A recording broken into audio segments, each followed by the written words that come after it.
Hey YouTubers, welcome back to Our Desert Have a Garden. In my last video, I showed you how to make my easy sourdough bread recipe using a bread machine. Now today I'm going to show you one of many variations that you can make, and this one is for a cinnamon raisin loaf. So this will be a little bit sweeter and it will obviously have raisins in it. So this video is a little more condensed than the last video, so it won't be quite as long. So if you need to refer back to some of that step-by-step detail, feel free to look back at the other video. Now, we will still have our four basic ingredients of flour, salt, a liquid, which in this case is going to be milk instead of water, and our starter. In addition to that, we will be adding cinnamon, a cup of raisins, and 4 tablespoons of honey. Okay, so let's get started with that. The proportions stay largely the same here. So we will start with our dry ingredients in the bottom of the bowl. And we have 4 cups of flour,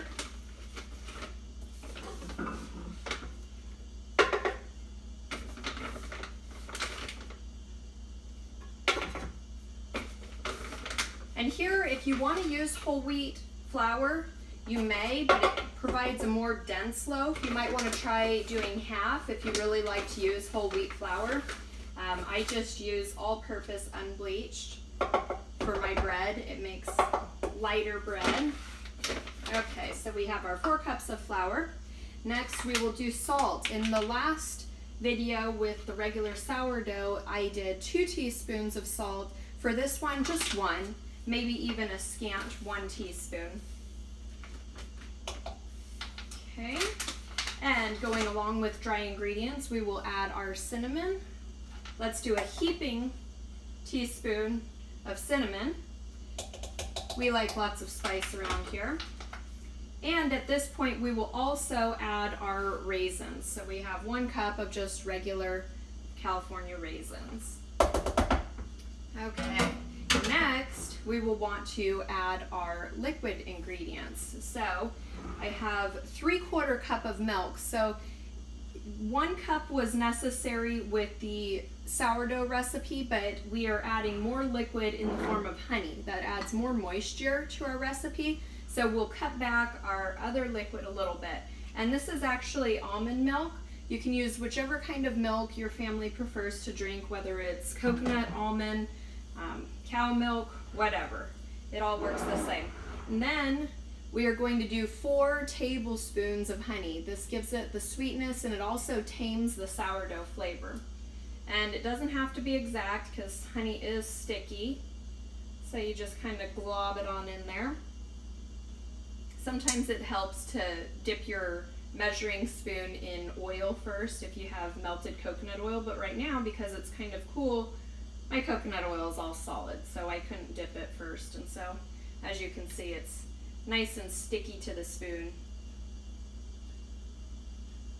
This is where if you have honey in a squeezable jar, it's a little bit more convenient. But my kids are always making peanut butter and honey sandwiches, so they use this jar to scoop out of with the knife. Okay, so now we have our honey in there. Put that to the side. Next, we will do our starter. So again, you see our lovely starter that's nice and happy with all kinds of bubbles. That shows you that it's activating. And now on activating starter, store-bought yeast activates very quickly. Usually your bread only has to rise an hour and a half, maybe 2 hours. It's very predictable. But this is wild yeast and it takes longer to proof, and those bubbles are what you want. That's what's going to give you the rise in your bread and the lightness of the texture. So you want to make sure you give lots of time for the sourdough to proof, and that's why our rising times are so much longer. And again, you can never overmix because this actually squishes out the carbon dioxide, keeps the wild yeast happy, the starter loves it. We mix it up. So again, the same as the other recipe. I'll give you a peek in here first if I can without dumping it everywhere. So there's our ingredients so far.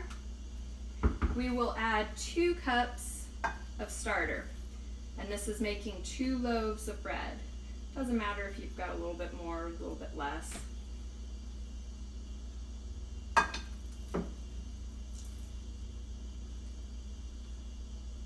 Sometimes it's a little bit hard to break it apart. Okay, but it is nice and elastic, which is always a good sign. So we have all of our ingredients in here. I will put it into the bread machine on the same setting for dough only, and it will begin mixing and heating up the dough. Our mixer is about 12 minutes into the kneading process, and I see a nice dough forming. It looks like it might be a little bit on the sticky side.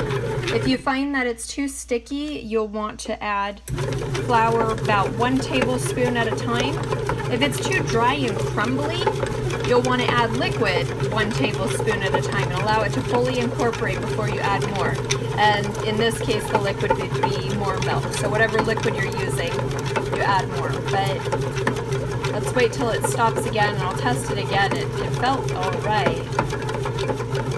This is a more moist loaf just because we use milk and honey instead of just water. I think it's good. So we are going to allow it to finish mixing and rise, and then we'll come back and check on it in about 3 hours. It has been 3 hours since the bread started rising, and here it is, nice and round and fluffy. I wish you could smell this. It smells amazing right here in my kitchen right now. The smell of the raisins and the cinnamon and just dough. And you can see it's risen very nicely, nice and spongy there. And so what I do is the same as with any of my breads. I let it knead just for a second.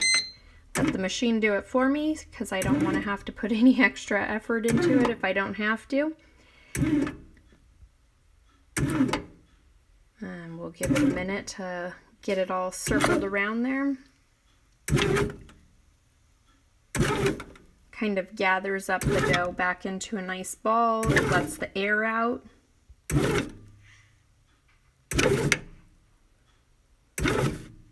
And then it'll have to do its second rising time. Okay, now I am going to take it out, split it, and put it in the pans.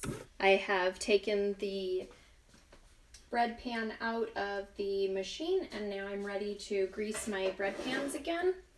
And today I'm going to use coconut oil just to show you. It doesn't really matter if you use oil or butter. They both release pretty well from the pans. So I just reach in here with my napkin, grab a little bit of coconut oil, and grease the inside of my pan. The bottom is the most important thing. That's where it tends to grip on the most, but up around the sides as well. Same thing on the stoneware pan. That way our bread will release nicely after it is baked. Set those off to the side there and move my oil out of the way. Okay, here is our bread. You just help pull it out of there. Okay. And this I'm actually going to knead it a couple times just because I didn't leave it in there very long for it to knead in the machine. Wow, this just smells amazing. It's going to be a good loaf. So now we split it in half. So I do it with my hands. You could do it with a knife. If you do cut it in half with a knife, I would suggest that you do it on a cutting board or some sort of mat so that you don't have any damage to your countertops or your knives. But now we have 2, and you can roll it on the counter or you can roll it in your hands as I'm doing here into a nice loaf shape and set it down in there. Same thing with the second loaf. You can see all of the raisins in there, and it looks a little bit darker. That's not because of the wheat, that's because of the cinnamon. Some people like to make their cinnamon raisin bread a swirl. I like it all mixed together. like this. Plus, it's way easier to do. So we have our 2 loaves, and again, we cover them with plastic wrap. Sooner or later, I'm going to use up all this green wrap. Okay, and we will allow it to sit in a warm place, hopefully around 70 degrees all the way up to 80 degrees, and allow it to rise. Today is a really nice day, so I think it's 75 out today, and this should rise very well. We'll come back and check on it. I'll allow it to rise about 3 hours, and we'll get baking from there. This bread has been rising for close to 5 hours. It's not rising as quickly as some of the other sourdough loaves will, and I suspect it's probably because of the additional weight of the honey and the raisins. So I think this is about as high as we're going to get it. I'm going to pull the saran wrap off very gently. I have my oven preheated to 350 degrees. You want to make sure your oven's already heated when you put it in. And I'm going to bake it. I expect that these will take at least 30 minutes to bake. It probably will be longer, probably closer to 40 minutes because they're a little bit denser loaf. We'll check back. My timer just went off for 30 minutes, and I'm going to say that these need a little bit more time just because I know they're quite dense loaves, but let's give it a little sound test. Actually, that one sounds pretty good. That one sounds a little bit dense. This smaller loaf might be closer to ready, but I'm still going to give them extra time. I always err on the side of overdone rather than underdone, but make sure you set your timer so you don't forget about what you're doing. It has been a total of 40 minutes, and these loaves are done. You can see that they're nice and golden, and my whole house smells absolutely wonderful right now from this cinnamon smell. You can hear that they sound nice and hollow and light. And so I'm going to put them up here on a cooling rack. And I'm sure it goes without being said, but make sure your stove is cool before you set anything on it. Now, let's take a better look here. You can see how pretty that looks.